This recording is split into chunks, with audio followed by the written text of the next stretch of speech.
नमस्कार. दीपक रेगे कथाकथन चॅनलवर तुम्हा सगळ्यांचं मनापासून स्वागत आणि विनंती की तुम्ही जर आता चॅनलवर पहिल्यांदा आला असाल किंवा अजूनपर्यंत चॅनल सबस्क्राईब केलेलं नसेल तर प्लीज चॅनल सबस्क्राईब करा.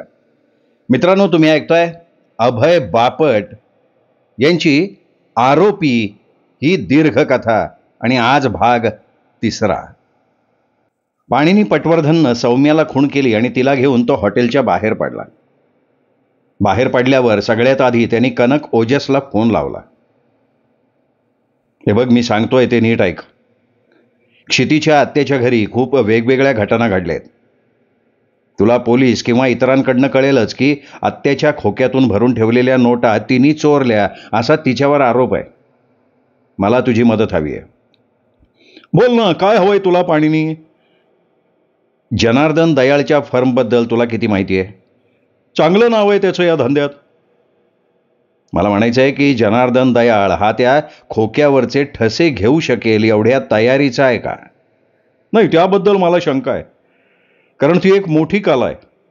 वायुरूप आयोडीन वापरून ते ठसे घेता येतात. त्यातही नशिबाची साथ लागते. खरं तर प्रयोगशाळेत ते करावं लागतं. याबाबत माझ्या वाचनात आलेली एक गोष्ट सांगतो तुला. कागदावरचे किंवा पुठ्ठ्यावरचे ठसे मिळवण्यासाठी पृष्ठभागावर लोहचुंबकाच्या बारीक पावडरीचा पातळ थर टाकला जातो. नंतर तो थोड्या वेळानं लोहचुंबकाच्या मदतीनं काढून टाकला की खाली ठसे पडलेल्या ठिकाणी फक्त पावडर चिकटून राहते. अरे बापरे, हे मलाच माहिती नव्हतं. मग त्या दयाळला शक्यच नाही हे माहिती असणं. अरे, तो तिचे ठसे मागत होता जुळवून बघायला. केवळ रुटीन म्हणून रे, तिच्यावर दबाव टाकायला आणि तिची कबुली मिळवायला.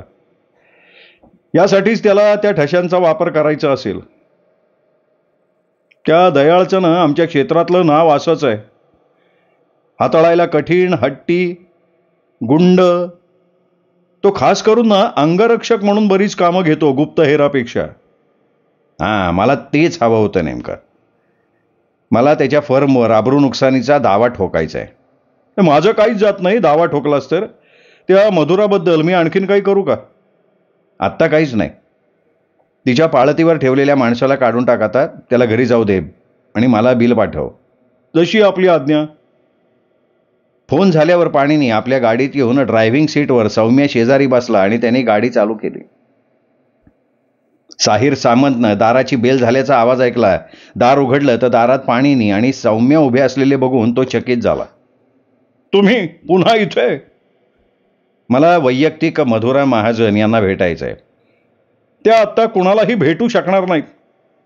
तुम्ही त्यांच्या वतीनं बोलताय का? म्हणजे तिचे वकील किंवा प्रतिनिधी म्हणून काम करताय का? ती कुणालाही भेटणार नाही. म्हणजे तिने तुम्हाला सांगितलेलं नाहीये तर की ती कुणालाही भेटणार नाहीये म्हणून? अर्थात मला तिने सांगितलेलंच आहे. याचा अर्थ तुम्ही तिच्या संपर्कात आहात? ठीक आहे, तसं समजा. मी आहे तिच्या संपर्कात. ही माझी सेक्रेटरी सौम्या सोहोने. तिला क्षिती आलूरकरनं लेखी अधिकार दिलेत तिच्या खोलीत जायचे आणि तिचे कपडे आणि अन्य वस्तू तिच्या वतीनं ताब्यात घेण्याचे. त्या आज जाऊ शकत नाहीत. तुमच्या म्हणण्याला मी नाही किंमत देतो. या घराच्या मालकीणी या नात्यानं मधुरा महाजन यांनी नाही म्हणू देत ना. आज शिरायचा प्रयत्न तर करून बघा. माझा अधिकार काय आहे हे तेव्हा दिसेल तुम्हाला. मला वाटतंय की सौम्याला क्षितीचे कपडे आणि वस्तू घेण्यापासून तुम्ही बळजबरीनं रोखणार आहात. मी वापर करीन बळाचा, नक्कीच. मी जरा बोलू का तुझ्याशी? साहिरचा आरडाओरडा ऐकून बाहेर येत जनार्दन दयाळ म्हणाला. तू नंतर बोल रे. हे बघा, माझं अशील अपमानित झालंय. त्याचं मानसिक संतुलन बिघडवण्यात आलंय. तिच्यावर गुन्हेगार म्हणून आरोप केलाय आणि तिला घरातनं हुसकून लावलं गेलंय. तिला तिचे कपडे घ्यायचेत. ते घेण्यापासून अटकाव केलं जाणं म्हणजे नुकसानीची तीव्रता वाढवल्यासारखं आहे. आणि मला वाटतं की मधुरा महाजन यांना हे समजणं आवश्यक आहे. एक मिनिट पटवर्धन, 1 मिनिट. घाईघाई दयाळ म्हणाला. त्यांनी साहिरला हाताला धरून बाजूला नेलं. दोघात कुजबुजत्या आवाजात चर्चा झाली. साहिरनी माघार घेतल्याप्रमाणे तो मागे थांबला. दयाळ पुढे येऊन पाणिनीला म्हणाला, नाही आत या तुम्ही दोघंही. मी सौम्या सोनीना क्षितीच्या खोलीत जायची परवानगी देतो. त्यांना जे काय न्यायचं आहे ते घेऊन जाऊ दे. मी असं गृहीत धरतोय की क्षितीने तसे अधिकार दिलेले आहेत. हां, हे कसं, हे आता ठीक आहे, पाणिनी म्हणाला आणि त्यांनी क्षितीने लिहिलेलं पत्र दयाळला दाखवलं. त्यांनी ते वाचून आपल्या खिशात ठेवलं. ते पत्र मधुरा महाजनला उद्देशून लिहिलंय. पाणिनीनं दयाळच्या लक्षात आणून दिलं. असू दे, आम्ही तिचेच प्रतिनिधी आहे. क्षितीच्या खोलीत जाऊन सौम्याला तिचे कपडे आणि वस्तू घ्यायची परवानगी तुम्ही दिलीत, याचा अर्थ मी असा घेतोय की तुम्ही आधीच क्षितीची खोली तपासली आहे. काय अर्थ काढायचा याचं पूर्ण स्वातंत्र्य हो तुम्हाला. त्यांनी घराच्या आत प्रवेश केला. दयाळ सौम्याला घेऊन जिन्यावर गेला. पाणिनी आणि साहिर वेगवेगळ्या ठिकाणी बसले. वरच्या मजल्यावर पावलांचे आवाज ऐकू आले. एक अत्यंत आकर्षक अशी स्त्री बाहेर आली. तुम्ही पाणिनी पटवर्धन? तिने विचारलं. पाणिनीने मान डोलावली. मी मधुरा महाजन. बरं वाटलं भेटून, पण मधुरा, मी वकील आहे आणि तुमच्या विरोधातल्या व्यक्तीचं मी प्रतिनिधित्व करतोय. त्यामुळे मला वाटतं की तुम्ही तुमचा वकील इथे बोलवावा. अहो, कसला वकील आणि कसलं काय? बसा तुम्ही मिस्टर पटवर्धन, मला थोडं बोलायचं आहे. हे बघा, मी तुम्हाला परत सांगतोय, मला माहिती आहे तुम्ही आबरू नुकसानी आणि आर्थिक नुकसान भरपाईसाठी दावा लावण्याच्या तयारीत आहात. पण साहिर आणि दयाळ जे बोलले असतील ना तुम्हाला, त्यासाठी मला जबाबदार धरू नका. अच्छा, म्हणजे या प्रकरणात तो तुमचा प्रतिनिधी नाही? तो तसं भासवायचा प्रयत्न करतोय, म्हणजे उगाचच मला सल्ले देत बसतोय. मी काय करावं काय नाही तोच ठरवतोय. तुम्हाला खरंच वाटतंय की क्षितीने तुमचे पैसे घेतले असतील म्हणून? तुमच्या वकिली भाषेत यालाच सूचक प्रश्न असं म्हणतात ना? मधुरा हसून म्हणाली. पण मी मात्र तुमच्या प्रश्नाचं उत्तर देणार नाही आत्ता. आणि मला काय वाटतं त्यामुळे कशात काहीही फरक पडणार नाहीये. हा पुराव्याच्या संदर्भातला मुद्दा आहे. दुसऱ्यावर आरोप करायचा अधिकार नागरिकांना कायद्यानंच दिलाय.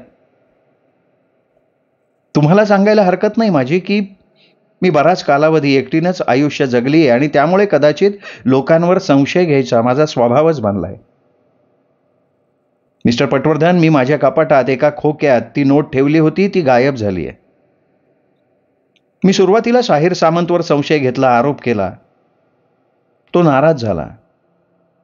त्यामुळे त्यांनीच माझ्या लक्षात आणून दिलं की जर ही चोरी असेल तर क्षितीला सगळ्यात जास्त संधी होती. थोडक्यात त्यांनी स्वतःवरची संशयाची सुई क्षितीकडे वळवली.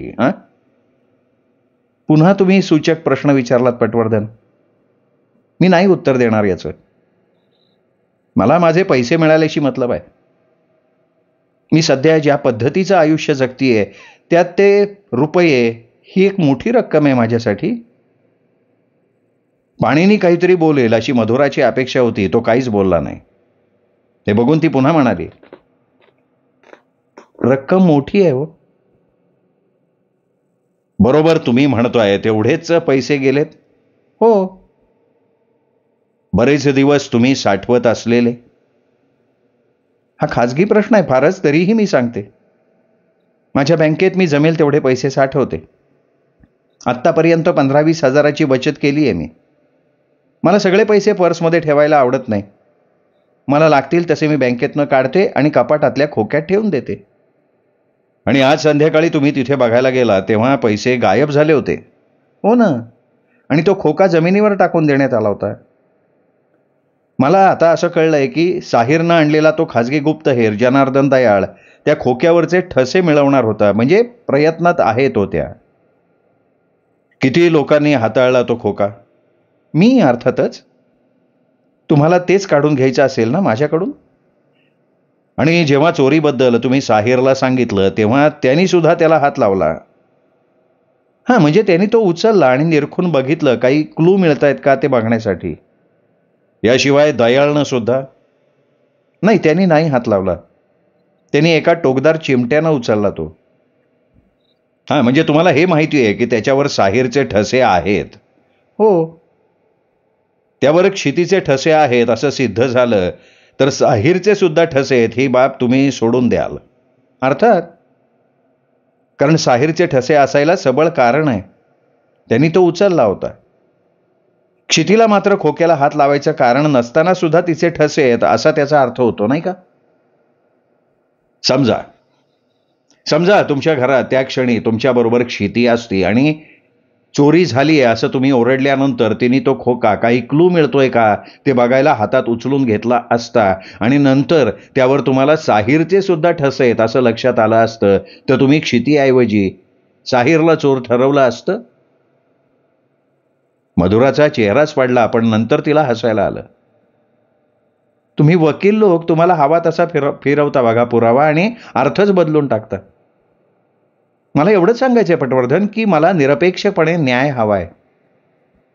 मी क्षितीवर आरोप केलेले नाहीत, तुम्हाला फक्त वस्तुस्थिती सांगितली आहे. पण मला हे जाणून घ्यायचं आहे की तो साहिर सामंत तुमच्या वतीनं का हाताळतोय हे सगळं? तुमचा प्रतिनिधी किंवा वकील आहे? नाही नाही, तो प्रतिनिधी वगैरे काही नाहीये माझा. तो म्हणाला ना की तो तुमचा प्रतिनिधी आहे. त्याला व्हायचंय ते, पण मीच माझी प्रतिनिधी आहे. तुमची आणि त्याची काही काळापासून ओळख आहे? काही काळापासून, हो. म्हणजे कधीपासनं? काही काळापासनं. वर्षभर ओळखता त्याला? नाही, एवढी जुनी नाही. महिनाभर असू शकेल. आणि तुमचे बरोबर तुम्ही सांगताय तेवढेच रुपये गेलेत? हो. तुमची खात्री आहे बरोबर तेवढेच रुपये गेलेत याची? हो. आणि गरज वाटली तर बँकेचं पासबुक तेवढी रक्कम काढल्याचं दाखवेल? नक्कीच. पटवर्धन, मी जेव्हा काही सांगते तेव्हा ते 100% खरं असतं. खोटं सांगण्यावर माझा विश्वास नाही. जिन्यावर पावलं वाजली. सौम्या हातात एक हँडबॅग घेऊन उभी होती. तिच्या मागे जनार्दन दयाळ. त्याच्या हातात मोठी सुटकेस होती. मी पुढे काही दिवस राहण्याच्या दृष्टीनं लागणारे तिचे कपडे, कॉस्मेटिक्स, रात्री लागणाऱ्या काही गोष्टी असं सगळं घेतलंय. आणि हो, तिला कधीही काहीही लागलं ना तरी येऊ दे तिथे, काहीही राहिलं असलं तरी. मधुरा म्हणाली. तुमची ओळख करून देतो, ही माझी सेक्रेटरी सौम्या सोहोनी. मधुरा उठून उभी राहिली. आपले हात पुढे करून तिने सौम्याला शेकहँड केला. तिच्याकडे निरखून बघत म्हणाली, बरं वाटलं भेट झाली आपली. ती शेकहँडसाठी पुढे आली तेव्हा सौम्यानं आपल्या हातातली हँडबॅग खाली ठेवली आणि तिच्या हातात हात मिळवला.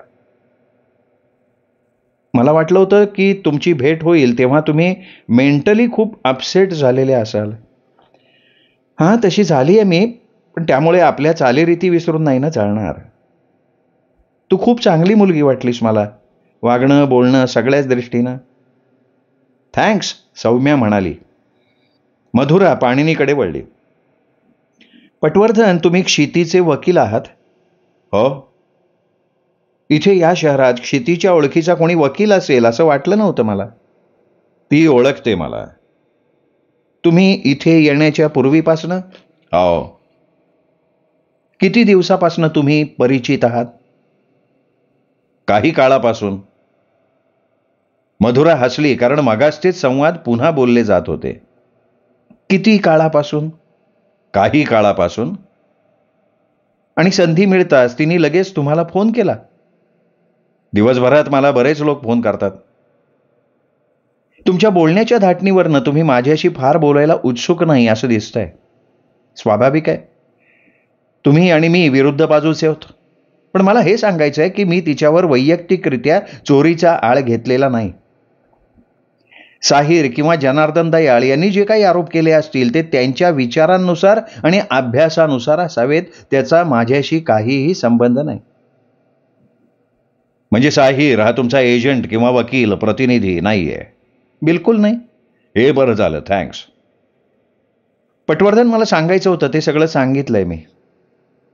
शेवटी एवढंच म्हणायचं आहे की क्षितीच्या घर सोडण्याशी माझा काहीही संबंध नाही. मी तिच्यावरती वेळ आणलेली नाही. ती इथे कधीही येऊ शकते, तिच्या वस्तू घेऊन जाऊ शकते. सौम्या, मला वाटतं की तू तिला पुरतील एवढ्या वस्तू घेतल्या असतील. हो, मलाही वाटतंय तसं. आणि पटवर्धन, एका अर्थी क्षितीला नोकरी लागली आहे ना, ते चांगलंच झालंय. रिकामं मन म्हणजे सैतानाचं घर. मीच तिला हट्टाने नोकरी करायला लावली इथे असताना. माझी इच्छा आहे की तिने ती नोकरी चालू ठेवावी. पटवर्धन, आता तुम्ही तुमच्या आशीला आला म्हणजे क्षितीला भेटायला उत्सुक असाल ना? तुम्हाला जास्त थांबवणार नाही मी.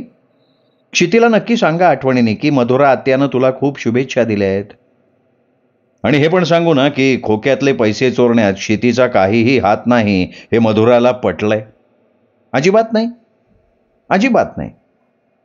एखादा माणूस दोषी आहे का निर्दोष आहे हे मी कधीच आधी ठरवत नाही, कारण सत्य हे सत्य असतं. पण मी पुन्हा एकदा सांगते की मी वैयक्तिक तिच्यावर चोर म्हणून आरोप केलेले नाहीत आणि पुरावा मिळेपर्यंत करणार सुद्धा नाही. म्हणजे साहिर सामंत हाच जबाबदार आहे दयाळतर्फे खाजगी तपासणी करून घ्यायला? माझं उत्तर तुम्हाला मी कोर्टात साक्षीदाराच्या पिंजऱ्यात उभी राहीन ना तेव्हा देईन. आपले चमकदार डोळे वटारून मधुरा म्हणाली, पण माझा निरोप मात्र क्षितीला नक्की द्या. आणि आता मला रजा द्या. मी काही फार तरुण नाहीये, दमली आता मी. असं म्हणून तिने पाणिनी आणि सौम्याला चक्क बाहेरचा रस्ता दाखवला. लबाड कोल्हा. बाहेर आल्यावर पाणिनी म्हणाला, आता पुढे काय? तू लक्षात घे सौम्या, तिच्याकडे नोटांनी भरलेलं खोकं असणार. एकतर कोणीतरी ते चोरलं असणार किंवा मधुराच्या लक्षात आलं असणार की क्षितीला त्या पैशांचा शोध लागलाय. आणि क्षिती ही गोष्ट इन्कम टॅक्स विभागाला कळवू शकते. मग त्यामुळे मधुराने काय केलं असावं? तिने ती सगळी रोकड तिथनं हलवली, बँकेत जाऊन ते पैसे काढले, त्यामुळे त्याचा एक रेकॉर्ड तयार झाला. नंतर एक रिकामा खोका जमिनीवर टाकला आणि ओरडायला सुरुवात केली की माझे पैसे गेले. म्हणजे ती मोठी रक्कम साहिर किंवा दुसऱ्या कोणीतरी चोरली असं तुम्हाला नाही वाटत?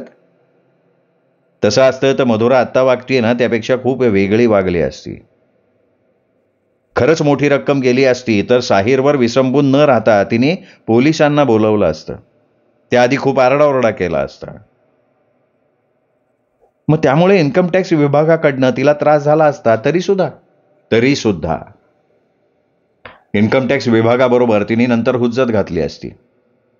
पहिल्यांदा तिने पोलिसांच्या मदतीनं जास्तीत जास्त रक्कम वसूल करायचा प्रयत्न केला असता. याचा अर्थ मधुरा अभिनय करते आपल्यासमोर. पुरावा तसंच दर्शवतोय. अर्थात क्षिती खरं सांगतीये असं मानलं ना तर. त्यांची गाडी क्षितीनं घेतलेल्या हॉटेलवर पोहोचली.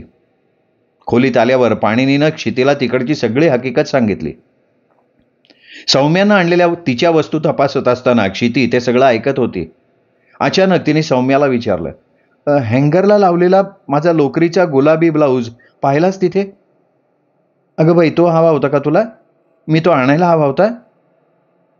म्हणजे अगं मला वाटलं की तू तो आणशीलच. म्हणजे तो ड्रेस आणि माझे चामड्याचे बूट असं मी उद्या ऑफिसला जाताना घालायचं ठरवलं होतं मनातनं. पण ठीक आहे, काही बिघडलं नाही. माझ्याकडे इतरही ड्रेस आहेत आणि दुसरे काळे बूट सुद्धा आहेत. मधुरा आत्यानं खूप सहकार्य केलंय.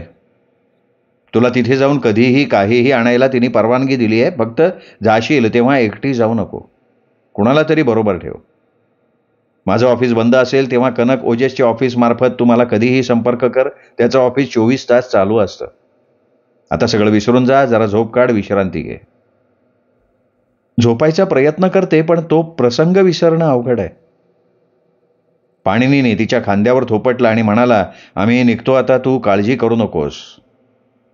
आणि पाणिनी सौम्याला घेऊन तिथनं बाहेर पडला. दुसऱ्या दिवशी दुपारच्या आधी थोडा वेळ कनक ओजसनं पाणिनीच्या ऑफिसच्या दारावर विशिष्ट प्रकारे टकटक केली. सौम्यानं दार उघडून त्याला आत घेतलं. मला 2-3 गोष्टी सांगायच्या होत्या, म्हटलं स्वतःच जाऊन सांगाव्यात. बोल ना, काय आहे? पहिली गोष्ट म्हणजे मधुरा खरं बोलतीये. तिने खरंच जनसत्ता बँकेतनं तिच्या खात्यातनं ते पैसे काढलेले आहेत. ती त्या खात्यात अधूनमधून थोडे थोडे पैसे भरत असते. पैसे काढताना तिने करकरीत 500च्या नोटांची मागणी केली होती असंही कळलंय. पाणिनीच्या कपाळावर आठ्या पडल्या. पाणिनी, याचा अर्थ चोरीचा कांगावा करायचा असा तिचा आधीपासून विचार होता आणि चोरीची रक्कम सुद्धा तिच्या डोक्यात पक्की होती. खुलासा म्हणून तुझा मुद्दा पटला मला. दुसरी काय माहिती आहे? आता मी जे काही सांगणार आहे ते तुला कदाचित उपयोगी नसेल किंवा मी पूर्वगृह दूषित मत देतोय असं तुला वाटेल. नाही, मला नाही वाटणार. बोलतो. डेक्कनवरच्या ग्लॉसी कंपनीच्या रिसेप्शनिस्ट बरोबर मी बोललो. ती चुकीचं सांगत नसावी असं मत माझ्या माणसानं दिलंय, म्हणजे माझ्या माणसाने तिला दुजोरा दिलाय. काय? कंपनीच्या आवारात रोज पेन्सिल, गॉगल वगैरे विकणारी बाई रोज एकच नसते. काय? पाणीनी आपल्या खुर्चीतनं अर्धवट उठत म्हणाला. तेच सांगतोय. तिचं म्हणणं आहे की त्या वेगवेगळ्या बायका आहेत. कधी एक असते तर कधी दुसरी. त्या गडद रंगाचा गॉगल घालतात, काठी वापरून अंध असल्यासारखा आविर्भाव करतात, कपडे सारखेच असतात, दिसतात हुबेहूब. पण त्या दोघीतला एक फरक तिला जाणवला, म्हणजे त्या दोन बायकांपैकी एकीच्या उजव्या पायातला बूट हा वेगळा करून घेतल्यासारखा वाटतोय. त्या बुटाला अंगठ्याच्या जागी एक फुगवटा आहे, तो बाहेर न जाणवतो. दुसऱ्या बाईचे बूट मात्र नेहमीसारखे साधेच आहेत. आमचा माणूस, त्या रिसेप्शनिस्ट बाई एवढं निरीक्षण नाही करू शकला. त्यांनी 2-3 वेळा त्या बाईला पाहिलं, पण बुटाचा मुद्दा त्याच्या लक्षात नाही आला. ठीक आहे, म्हणजे ती रिसेप्शनिस्ट रोज बघते म्हणून तिच्या ते लक्षात आलं असेल. ओळखण्यासाठी म्हणून तिनेच त्या बायकांना 2 वेगळी नावं दिली आहेत, फुगीर आणि सपाट. तिने हे तिला जे कळलंय ते कोणाला सांगितलेलं नाही ना? शेजारच्या टेलिफोन ऑपरेटरला. तू स्वतः ऑपरेटरशी बोललायस? नाही, ते नाही जमलं, कारण त्यांची वार्षिक सभा येते काही दिवसात. त्यामुळे बरेच सभासद सारखे फोन करतायत आणि त्यामुळे तो फोन ऑपरेटर व्यस्त आहे. कनक, तुझा माणूस ग्लोसी कंपनीच्या आवारात पाठवून या दुसऱ्या बाईबद्दल माहिती काढ. एक आपल्याला माहिती आहे, मधुरा. दुसरी कोण आहे ते बघ. टॅक्सी ड्रायव्हरकडून माहिती काढू नको, कारण त्यांच्याकडून त्या बाईला बातमी काढायची शक्यता आहे, कारण प्रत्येकीला तिचा वेगळा ड्रायव्हर ने-आण करत असेल अशीही शक्यता आहे. पण अशी शक्यता आहे की एकच ड्रायव्हर दोघींना ने-आण करत असेल. तुझ्या माणसाला टॅक्सी ड्रायव्हरचा पाठलाग करून घरी सोडताना तो ड्रायव्हर कुठे सोडतो ते शोधून काढायचंय. जर 2 बायका असतील तर दुसरी कुठे राहते ते समजलं पाहिजे. पण कनक, तू हसतोयस का? कारण तुझ्या मनात आहे ना ते मी आधीच केलंय. कधी? इथे येण्यापूर्वी अर्धा तास. वा, छान काम केलंस कनक. माझ्या माणसाने एकीचा पाठलाग केला, म्हणजे टॅक्सी ड्रायव्हरचा.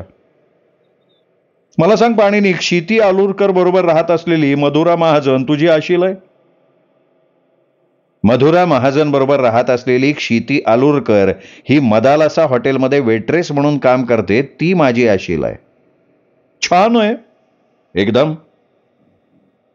याला नेहमी चिकण्या अशील कशा काय मिळतात ग सौम्या? अरे तुलाही मिळतील की कधीतरी. कधीतरी नाही, मला आत्ता तिच्याशी बोलायला लागणार आहे पाहणीनी. वर करणी दिसतंय, तसं साधं नाहीये हे प्रकरण. बोल बोल बोल, पुढे काही विशेष घडलंय तर.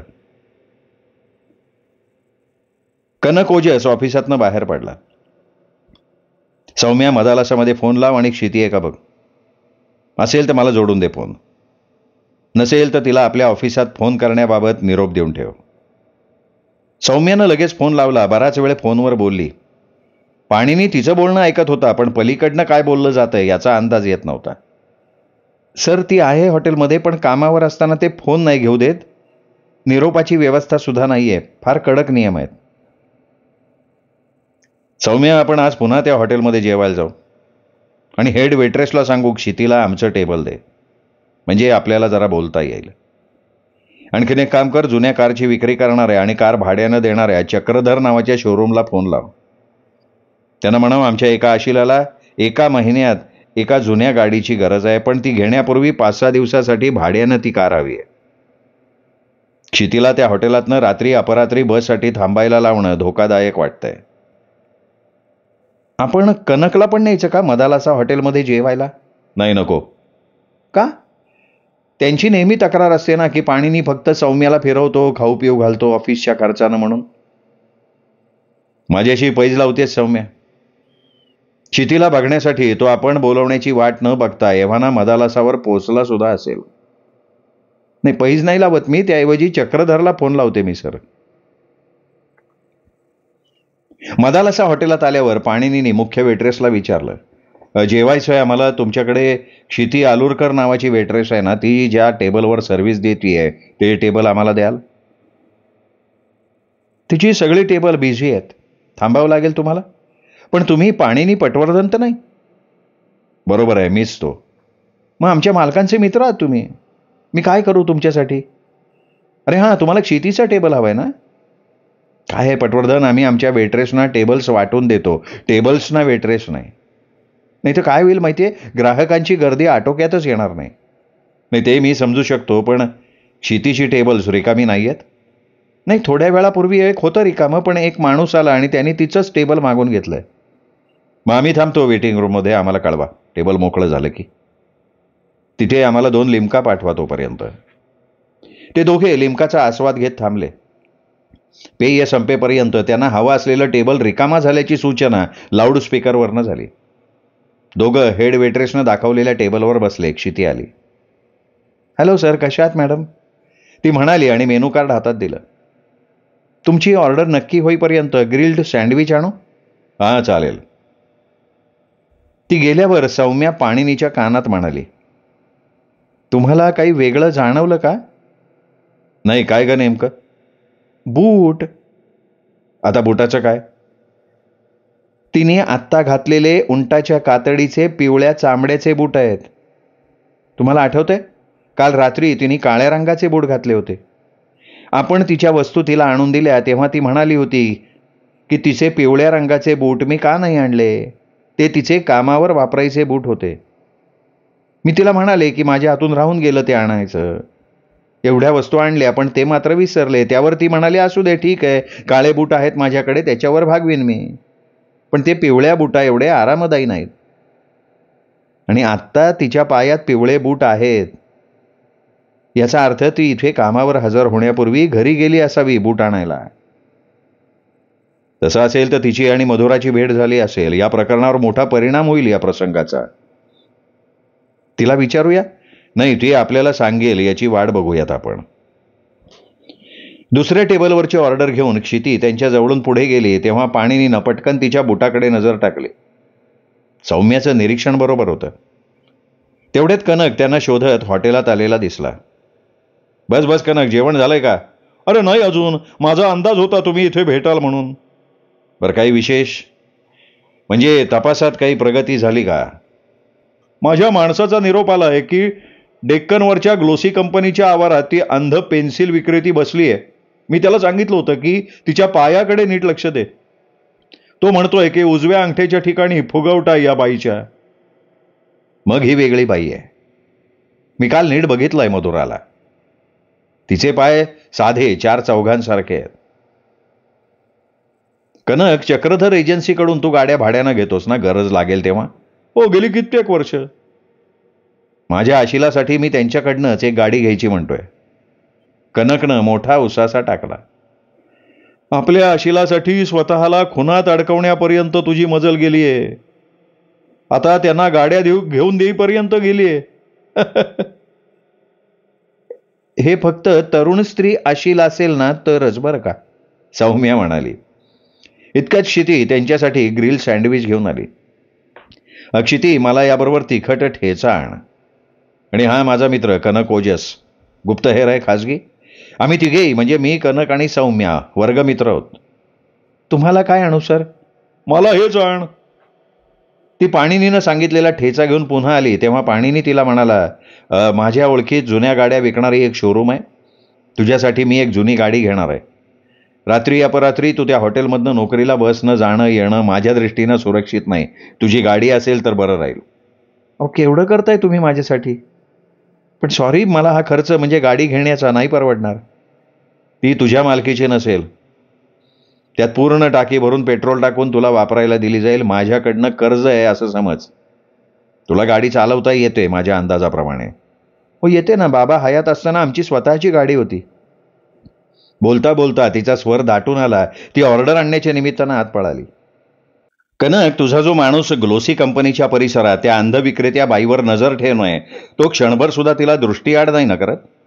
आणि तो तिच्या पायावर नजर ठेवणोय ना? म्हणजे एक सपाट पाय आणि एक फुगीर पाय, अशा दोघी जुळ्यासारख्या आहेत म्हणून विचारतोय. अरे तो दुर्बीण लावून बसलाय. पण एकटा माणूस किती वेळ पुरा पडणार? त्याला सुद्धा कधीतरी चहा पाण्याला टॉयलेटला जावं लागणारच ना. आणि मग नेमकी त्याच वेळी बायकांची आदलाबदल झाली तर? आता तेवढी जोखीम आपण घेतलीच पाहिजे, नाही तर 2 माणसं नेमावी लागतील. शेतीला गाडी घेऊन देणाऱ्या तुझ्यासारख्या गरीबाला ते परवडणारं नाहीये. तू ठेव 2 माणसं कामावर. आज मी श्रीमंत झालोय. कनक ओजस नावाच्या माझ्या मित्राला बऱ्याच दिवसाने मी खायला घालतोय. अरे आत्तापर्यंत फक्त तुझ्या चिकणे सेक्रेटरीला खायला घातलंस. त्याच्या बदल्यात सौम्याकडनं तुला काहीही मिळत नाही. त्याच्या निम्म्या वेळा तिला न नेता मला खाऊ घातला असताना तर मी आत्तापेक्षा जास्त चांगले रिझल्ट दिले असते तुला.